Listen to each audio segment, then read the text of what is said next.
আজকে আমি মাধ্যমিক 2025 সালে মাধ্যমিক ছাত্রছাত্রীদের জন্য ভূগোল সাবজেক্ট থেকে সবচেয়ে গুরুত্বপূর্ণ যে নোটগুলো 5 নম্বরে বা 3 নম্বরে সেগুলো নিয়ে আলোচনা করব।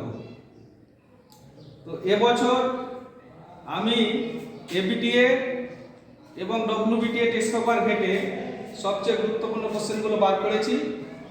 আমি 12 থেকে 13টি কোশ্চেন দেবো, তার মধ্যে 8টা পরীক্ষায় আসবে।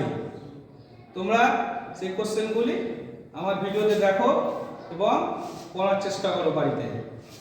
প্রথমটা হচ্ছে জোয়ার ভাটার গুরুত্ব বা ফলাফল। জোয়ার ভাটার গুরুত্ব বা ফলাফল অথবা প্রভাব আলোচনা করো, বা এটাকে ঘুরিয়ে দিতে পারে জোয়ার ভাটার ফলাফল অথবা গুরুত্ব তার প্রভাব আলোচনা করো। তারপরে 2 নম্বর নদীর ক্ষয়কার্যের ফলে গঠিত ভূমিরূপগুলি বর্ণনা করো। 2 নম্বর কি বলছে, নদীর ক্ষয়কার্যের ফলে গঠিত ভূমিরূপগুলি আলোচনা করো বা বর্ণনা করো। এটা খুব ইম্পর্টেন্ট এবার। 3 নম্বর বায়ুর চাপ বলয়ের সঙ্গে নিয়ত বায়ু প্রবাহের সম্পর্ক লেখো। 3 নম্বর কি, বায়ুর চাপ বলয়ের সঙ্গে নিয়ত বায়ু প্রবাহের সম্পর্ক লেখো। 4 নম্বর হিমবাহের ক্ষয়কার্যের ফলে সৃষ্ট ভূমিরূপগুলি চিত্র সহ আলোচনা করো।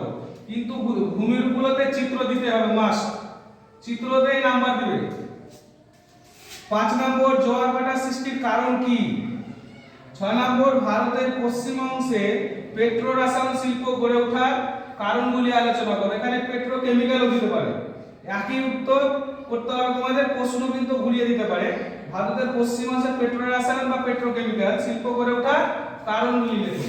7 নম্বর ভারতের জনসংখ্যা বৃদ্ধির ফলাফলগুলি আলোচনা করো। 8 নম্বর হচ্ছে ভারতের জনবন্টনের তারতম্যের কারণগুলি আলোচনা করো। অথবা ভারতের অসম জনবন্টনের কারণ আলোচনা করো, অথবা ভারতের জনবসতির ঘনত্ব সর্বত্র সমান নয় কেন, এইভাবে দিতে পারে। অসম জনবন্টনের কারণ আলোচনা করো, অথবা ভারতের জনবসতির ঘনত্ব সর্বত্র সমান নয় কেন। 9 নম্বর গম চাষের অনুকূল ভৌগোলিক পরিবেশগুলি আলোচনা করো। 9 নম্বর কি, গম চাষের অনুকূল ভৌগোলিক পরিবেশগুলি আলোচনা করো। 10 নম্বর উষ্ণতার তারতম্যের ভিত্তিতে বায়ুমণ্ডলের স্তর বিন্যাস করে ট্রপোস্ফিয়ার এবং স্ট্রাটোস্ফিয়ারের বর্ণনা দাও। খুব ইম্পর্টেন্ট। এবার এটা খুব গুরুত্বপূর্ণ। 11 নম্বর ভারতের ধান চাষের অনুকূল ভৌগোলিক পরিবেশগুলি আলোচনা করো। এই 2025 সালের ছাত্রছাত্রীদের জন্য খুব গুরুত্বপূর্ণ। এবার এবছরে ভারতের ধান চাষের অনুকূল ভৌগোলিক পরিবেশগুলি আলোচনা করো। 12 নম্বর পূর্ব ও মধ্য ভারতের লৌহ ইস্পাত শিল্প গড়ে ওঠার কারণগুলি আলোচনা করো। 12 নম্বর কি, পূর্ব ও মধ্য ভারতের লৌহ ইস্পাত শিল্প গড়ে ওঠার কারণগুলি আলোচনা করো। তারপর 13 নম্বর উত্তর ও দক্ষিণ ভারতের নদ নদীগুলির মধ্যে পার্থক্য লেখো। 13 নম্বর, এটা এবছরে ইম্পর্টেন্ট খুব, উত্তর ও দক্ষিণ ভারতের নদ নদীগুলির মধ্যে পার্থক্য লেখো। এটা পরীক্ষায় এবার আসতে পারে। 14 নম্বর ভারতের পূর্ব ও পশ্চিম উপকূলের মধ্যে পার্থক্য লেখো। পূর্ব উপকূল এবং পশ্চিম উপকূলের মধ্যে পার্থক্য লেখো। 15 নম্বর ভারতের মৌসুমী জলবায়ুর বৈশিষ্ট্য এবং প্রভাব আলোচনা করো।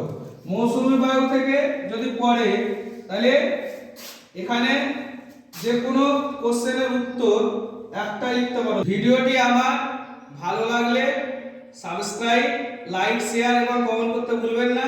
এবং এই প্রশ্নের উত্তরগুলি যারা পেতে চাও আমার ইনবক্সে কমেন্ট করে জানাবে, আমি তোমাদের উত্তরগুলি হোয়াটসঅ্যাপে পার্সোনালভাবে দিয়ে দেব।